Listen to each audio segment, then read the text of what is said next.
everybody. This is the second video about correlation, chapter 13, and I think I left off talking about what the correlation statistic is, the actual number. So the value of the statistic can vary anywhere from 0 to 1. If it's anything over 1, you've done something wrong, okay? So correlation can equal anything from 0 to 1. And by the way, the statistic that we're going to be working with is Pearson's correlation coefficient, which is usually referred to as Pearson's R. So we're going to be calculating the value of R.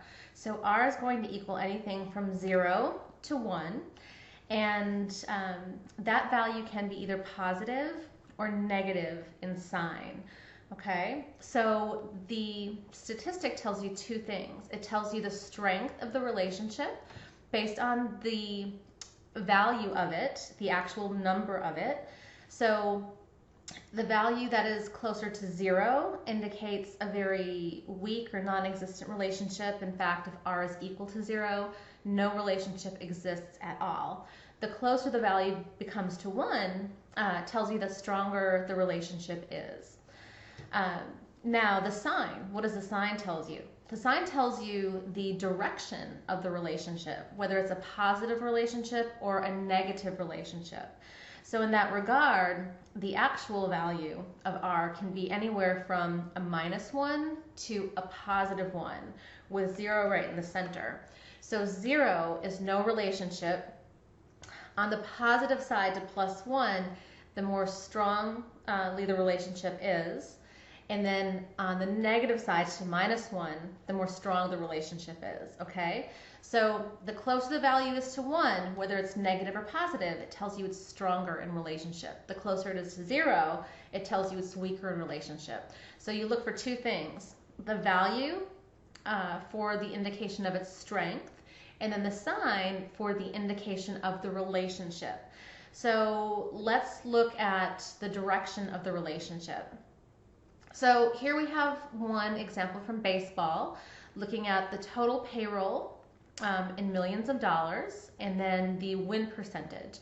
So again, in correlation, what we do is we take a single case and we measure two variables, variable X on the X-axis and Y on the Y-axis. So our cases in this example are teams, and for each teams we're measuring their payroll and their win percentage. And what we can kind of see, if we put a line in there, a hypothetical line that we're just kind of eyeballing, is that we have a slight positive relationship, okay? From the 0 mark, it's going up. So this tells us, kind of guessing here, the more you spend in payroll, the higher your win percentage is going to be. Is this always the case? Not necessarily, because you have this team right here who had a higher win percentage than this team right here, but spent less. But generally speaking, we have this positive trend. What about a negative relationship? Well, let's look at this example. This is the relationship between motor vehicles, okay, that was our case. And for each motor vehicle, they measured the miles per gallon it got and its horsepower. So the more miles it got per gallon, the more horsepower, yes, the less horsepower, sorry, trying to interpret this, it got, right? Because vehicles that had about 30 miles to get the gallon, they had less horsepower than cars that had more horsepower. They got fewer miles to the gallon, right? We can tell this is a negative relationship because it starts up here and it works its way down. That's a negative relationship. So if we were to look at the actual value of R, it would be minus something. So one thing to note about correlation is that it is impacted by certain conditions, which is why it's really important that we always create a scatter plot before we do the analysis.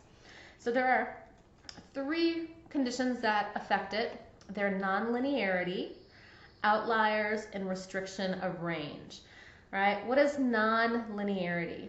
Well, these are conditions specifically for Pearson's R. So Pearson's R looks for linear relationship. Linear means a line. That tells you that if we have a relationship that is non-linear, guess what? Pearson's R is going to tell you there's not a relationship whatsoever. So would you agree that this is a relationship? Absolutely. You can definitely tell there's a relationship between a person's arousal level and their performance, right? So if they're sleeping, they're not going to perform well. If they're hopped up on, some sort of stimulant, they're not going to perform real well either. If they're at a normal, optimal level of arousal, though, they're going to have really good performance, right? We know this is true. Data tell us that is true. But if we were to analyze these data, the Pearson's R value is going to be 0. It's going to tell us there's no relationship whatsoever. That's because Pearson's R can only handle linear relationships. Because of that, if we had a relationship like this, we'd have to use a different statistic to analyze the relationship for us to tell us that it is a statistically significant relationship, okay? So always do scatter plot first. The other thing that affects R are outliers. I know this from experience. Years ago, I did a study looking at a relationship. I don't even know what the variables were, but I didn't do scatter plot, and the relationship came back with a statistically significant effect, and I was so excited. I was going to present these data at a meeting, and then I looked at the scatter plot, and it looked like this, okay? What is this called? That's an outlier. That's an extreme case. It's a really unusual case given that everything else is clustered right here. If we take that outlier out, you know what happens? No relationship exists anymore. It looks like this. It's just a cluster. There's no relationship. We can't really put a line in there. So when there's a relationship, an outlier, we have to think about what we should do with it. Ethically, you need to take that out. You can't say the relationship. It's just not right. So again, another reason why you should always have a scatter plot. The last thing that affects Pearson's R is restriction of range. So here's an example of looking at IQ scores and GPA. So definitely see this relationship, right? Here's IQ, there's a positive relationship between IQ and GPA. But if someone says, okay, well, is there a relationship between those who have an IQ of 115 and above and GPA, and you just take this cross-section?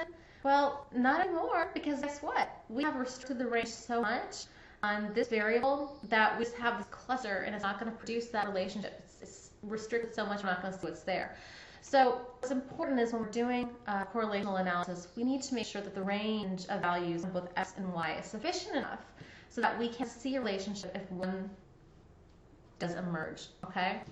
So the things that we have reviewed in this video is that when we do the R statistic, we look at the absolute value of it numerically, 0 to 1, with 0 being no relationship and 1 being a perfect relationship.